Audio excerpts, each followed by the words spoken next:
Hello everyone, my name is Crystal, just in case you're new here, and welcome back to my channel. I haven't filmed in this location in a while. I haven't really filmed much content for you guys in a while. I've been so busy, but I was able to read some books this month, not as much as I normally do, but I did read 4 pretty hefty books this month, and I want to tell you about it.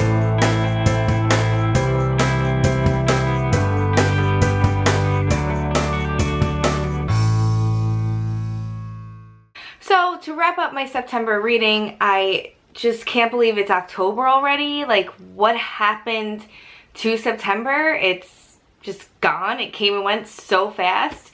But I did finish some books that I've been anticipating, and I am so excited to share them with you. The first one that I finished was The Widow of Pale Harbor by Hester Fox. Now, I really enjoyed this book, not as much as the first book by her, The Witch of Willow Hall. That book was so good. This one follows a few characters. One Gabriel, one Sophronia. I'm so bad at pronouncing her name. And another one, Helen, I believe. I forgot the other character's name.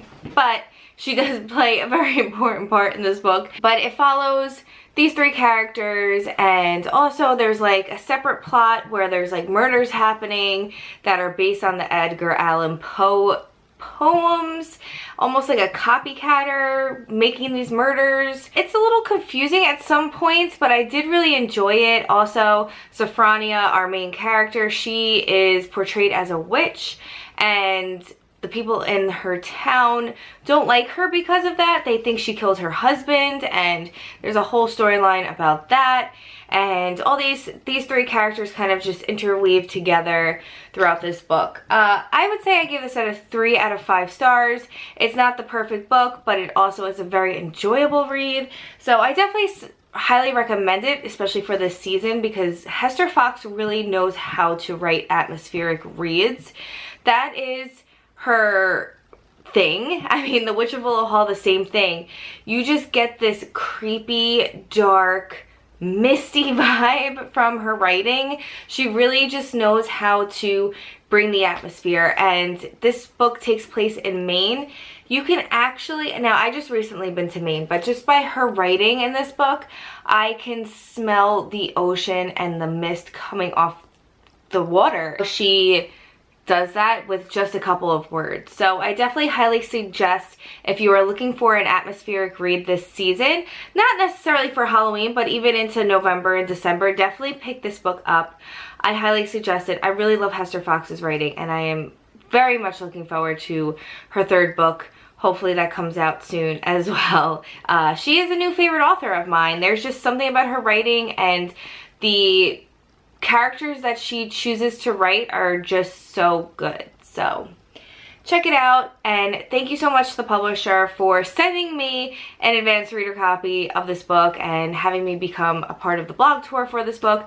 I am just so grateful to you because I really enjoy her books, and I can't wait to get more into her writing and see her writing grow, and it has grown since the first book.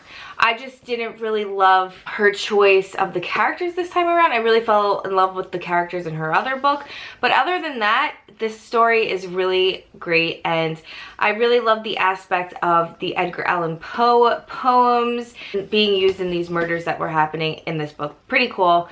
So definitely check it out. If you haven't checked out Hester Fox's books, I believe this one is out now. It came out in September. And also The Witch of Willow Hall is out in paperback as well. So definitely check out her writing. If you like Simone St. James, her writing is very similar to that. So definitely check her out. Next I have here Serpent and Dog by Shelby Maharin. I think I got it right. Maharin. I am obsessed with this book. I cannot wait for this series to continue. She just released the cover, or just like the name of the book, the next book in this series. I am so excited.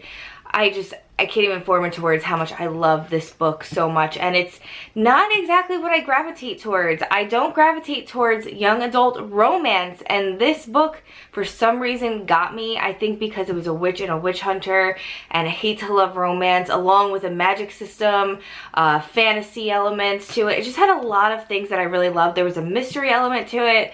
I really just love this book, and I'm so happy to have found this author. She is an amazing debut author, and if you haven't picked up Serpent and Dove just yet, please do yourselves a favor. This is a 5 out of 5 star read. I will be rereading this book probably towards the end of the year because I feel like I need to. I just need to because I loved it that much. The author is just such a sweetheart. I just think she's an amazing person, so I cannot wait for her second book. And I just think she's gonna blow Sarah J Maas out of the water. I really think that even though Shelby Maron, if I could pronounce her last name better, I wish I could. But her writing style and just this plot, this storyline that she's created really could do things in the future. So I cannot wait to see how far she can go in the series and her progress, because it's going to be an amazing series. I just have this feeling that it's going to be just as big as Throne of Glass series, just as big as Cassandra Clare series. Like, I feel like she's gonna be in that category with those authors that just tend to just do it and nail it time over time. So yes. Then next I finished a short story collection called Full Throttle by Joel Hill. I've received this as an advanced reader copy at BookCon this year, and shockingly so, because I had tickets to get my book signed from Joe Hill, not knowing that he was going to be giving ARCs away as well of Full Throttle. So I was just so excited to get this. This book is out already. It came out at the end of September, and yeah, I highly suggest picking this up if you like Joe Hill's short story collections, if you like Stephen King's short story collections. Joe Hill's writing has progressed since his early works, and this short story collection is terrifying. There's some great stories in here, especially in The Tall Grass. That story spooked me out, and I didn't know that they were making a film adaptation of that on Netflix, so I'm excited to see that adaptation, but also at the same time I'm terrified to see it, to actually see it. But yeah, I highly suggest this as a short story collection if you're looking for one this fall. It has all the creepy vibes that you need, and it also incorporates a lot of different horror. Like, I wouldn't say every story was the best story in here. Like, the first story I didn't really love. It was about a biker gang. Just didn't really understand it that much. There's stories in here about a carnival. There's stories in here about cannibals. There's just all kinds of things in here. So definitely check it out if you have not already. Joe Hill is one of my favorite authors, along with Stephen King. And I gave this short story collection a 4 out of 5 stars because I really did enjoy it. And yeah, I love Joe Hill. And that brings us to Stephen King's The Institute. I finished this, and I had such mixed feelings going through the motions of reading this book. I really enjoyed it more towards the midway point. Leading up to the midway point, I was not sure if I was liking it at all. I was not sure if this was going to be the book for me at all. And I almost DNF'd it because there was some political points. I wouldn't say it's very strong on the political aspect like Elevation was, but I definitely, you know, he definitely put his little zingers in there that he tends to do on Twitter, but not as, you know, in-depth as he does on Twitter. But he, you know, it's Stephen King. He's got to put it in there because it's just who he is, and his beliefs are so strong. But it ended up really impressing me, and it's left a lasting impression on me. I'm still thinking about this book a week later of finishing it. I really enjoyed it, and I enjoyed the kids. I enjoyed the characters. There was creepy elements, there were sad elements, there was just so much happening. Definitely reminded me of Stranger Things with how the children are being studied, and it reminds me of like what 11 went through, but it's a group of kids that are going through what 11 went through, and that they're test subjects because they're telekinetic and that they're telepathic. Some can read minds and some can move things with their minds, so it's pretty interesting. And this institute is just taking advantage of these kids. They do such bad things to them, and they destroy their lives basically. So it's these kids teaming up against these dark forces at the Institute, and it is just so good. It's a thriller, keeps you on the edge of your seat, and you just want to know what happened. So definitely, like all Stephen King books, it always tends to have that slow build up in the beginning, but not as slow as most of his books. Like Under the Dome and The Stand, it takes a little bit for him to build that world for you.